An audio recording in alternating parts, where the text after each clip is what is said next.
What kind of monster steals a child from his father's arms, claiming it's for his own good, while the whole neighborhood watches in silence? That's the question I was screaming inside my head, standing on my own driveway, wrists cuffed, blood trickling from a cut on my forehead, as the cops gave first aid to the woman who'd kidnapped my son. Me, Daniel Harper, a federal judge with a gavel that's shattered corporate empires, reduced to a suspect in my own home. And her, Eleanor Voss, the HOA queen with a clipboard and a vendetta, playing the hero while my boy, Jamal, was God knows where. You're probably wondering how it all went so wrong. Let me take you back to the beginning, to a quiet suburb called Willow Creek, where the lawns were perfect, the smiles were tight, and the truth was buried under layers of polite poison.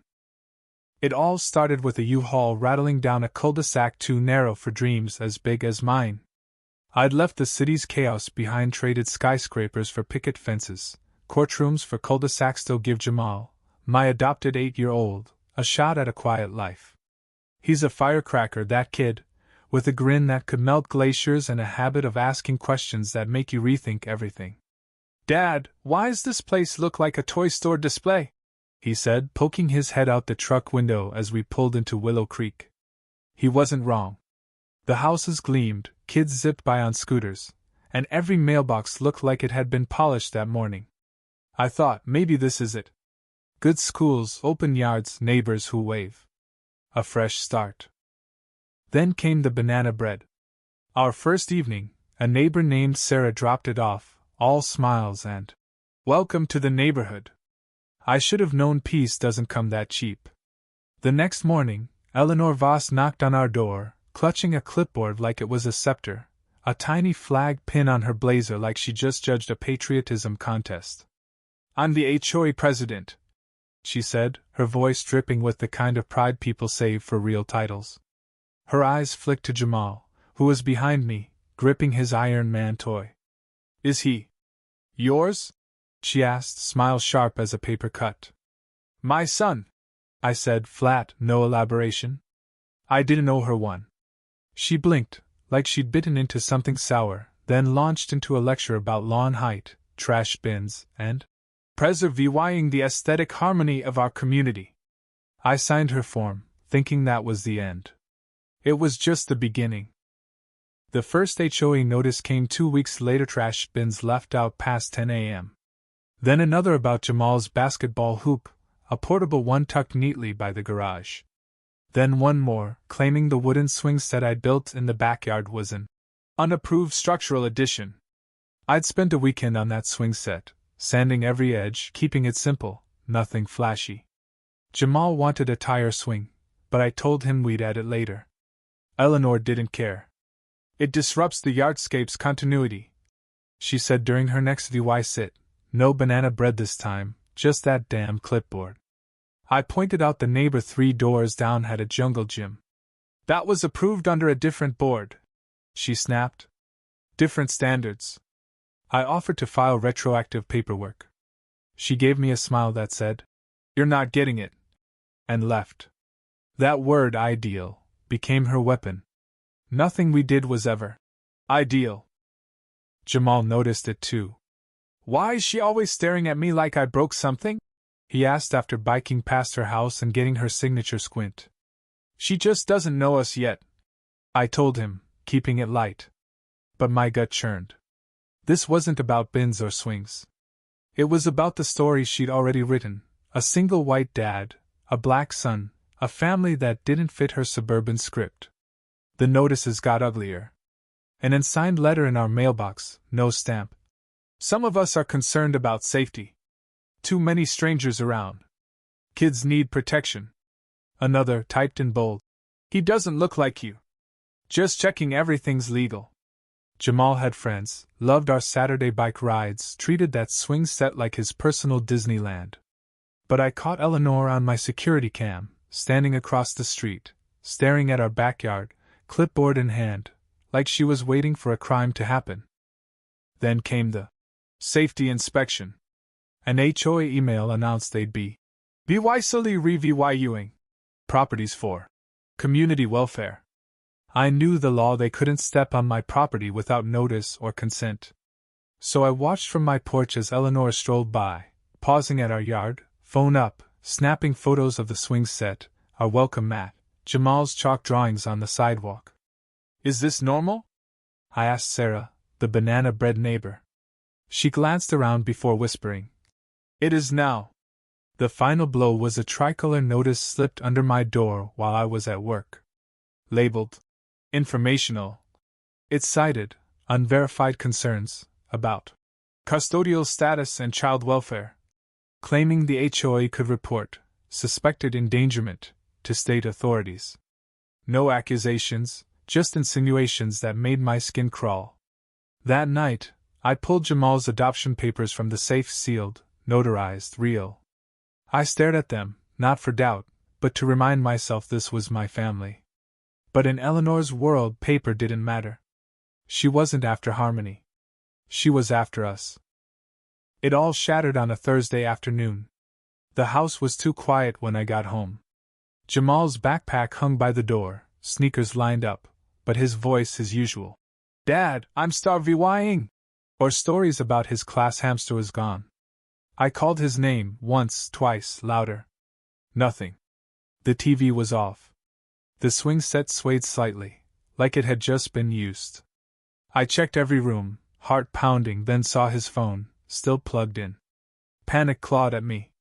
I was dialing 911 when I spotted the envelope on the kitchen counter, my name typed across it, cold and formal. Inside, on HOA letterhead, signed by Eleanor Voss. As of 2:35 p.m., the child Jamal Harper has been placed in temporary protective custody pending verification of legal guardianship due to escalating safety concerns. My knees buckled. I read it 5 times, each word a blade. "He is safe and in good hands," it said. Not with me. Not with his dad. I called 911, fumbling the first try, screaming into the phone that my son was taken. "By who, sir?" the operator asked. "The HOA president," I said. "She stole my kid." The cops arrived fast, but I was ready. Birth certificate, court orders, adoption records, everything. The younger officer skimmed them like they were junk mail. "His last name's Harper, same as yours, but Voss filed the report," he said. The older one told me to step back and let us do our job. Neighbors gathered across the street, whispering, staring. Sarah wouldn't meet my eyes. That night, I called hospitals, hotlines, anyone who'd listen. The police called it a custodial dispute. I called it kidnapping. They said there were claims of endangerment and paperwork to sort. I demanded the CPS report. They told me to go through channels. I had proof, but Eleanor had the story, and in Willow Creek, stories trumped truth. The neighborhood app lit up the next morning. A post, "Concerned Neighbor Acts," racked up 300 comments.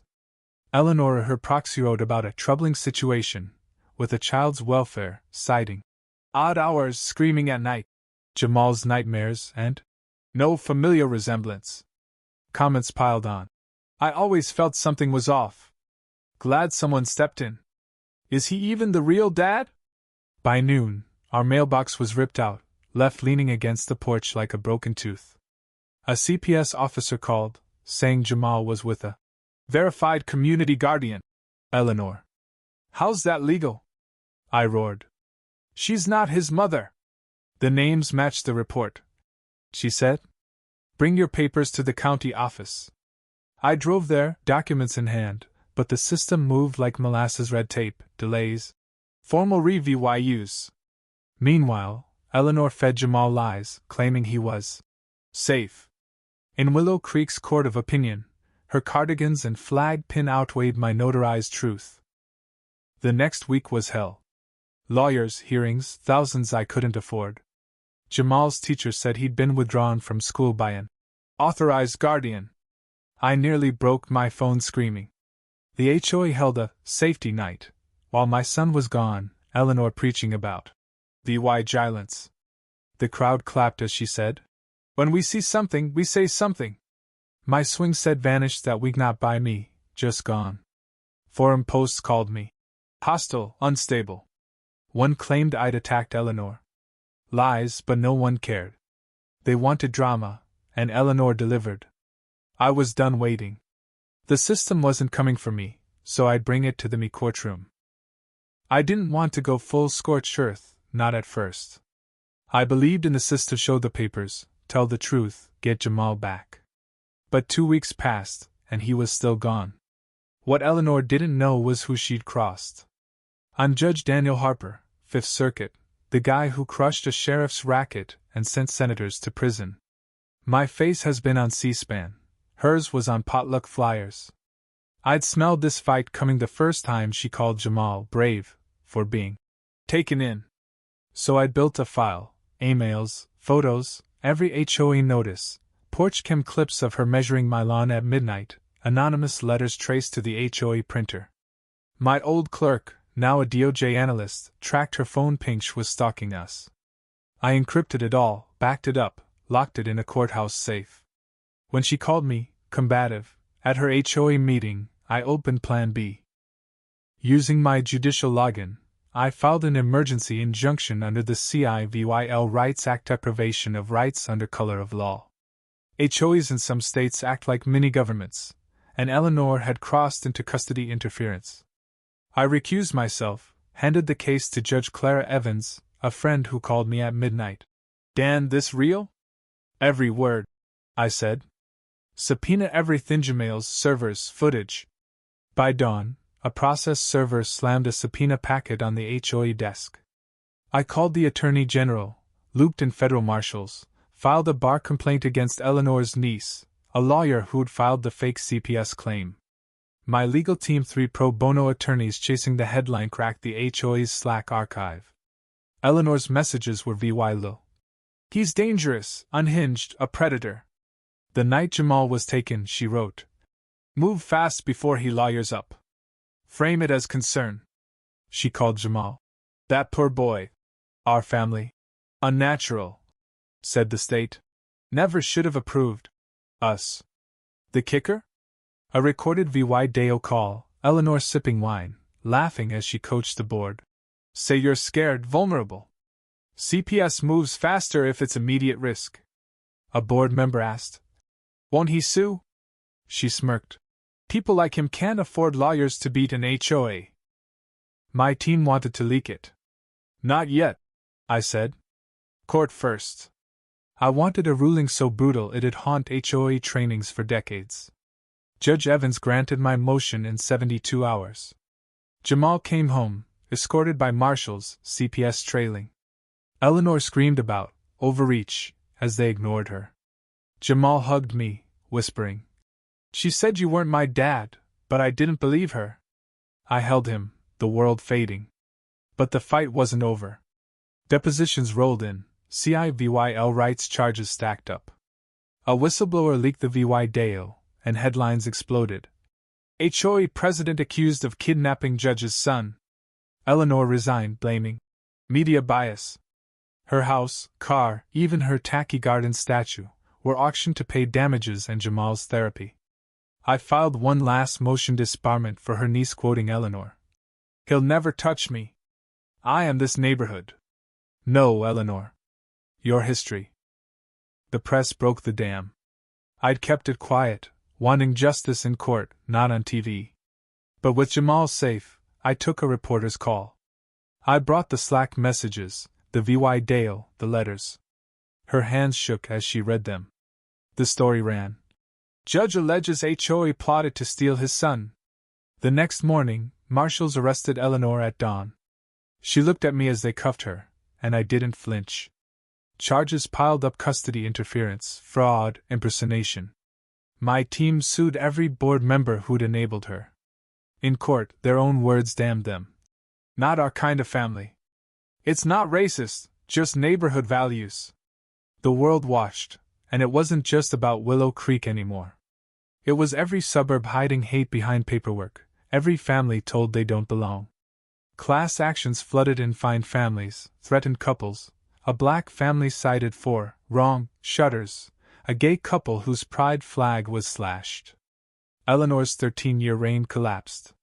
The HOA dissolved, property values tanked, not my fault, hers.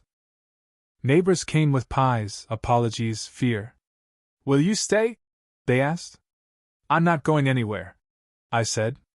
"You decide what this place becomes." 3 weeks later, I quit the bench. Senators called, a governor offered a job, but I took a role with Health and Human Services, fighting for kids like Jamal, ensuring no concerned neighbor weaponizes CPS again. I rebuilt the swing set stronger, bolted deep, with a sign. "Built to code, protected by precedent." Kids play on it now, no complaints. A new family moved into Homeowners, mixed-race kids. They asked about the swing set. Jamal and I told them everything. One mom laughed. "She's really gone?" "Banned from the county," I said. "Judge's orders." Jamal did a backflip off the ladder, shouting, "Top that!" And I knew we hadn't just won. We'd rewritten the story not just of a swing set, but of who gets to belong. That evening, the wind rattled the chimes. Jamal sat on the swing set, staring at the horizon like he owned it. For the first time in Willow Creek, I didn't have to explain a damn thing. We were home.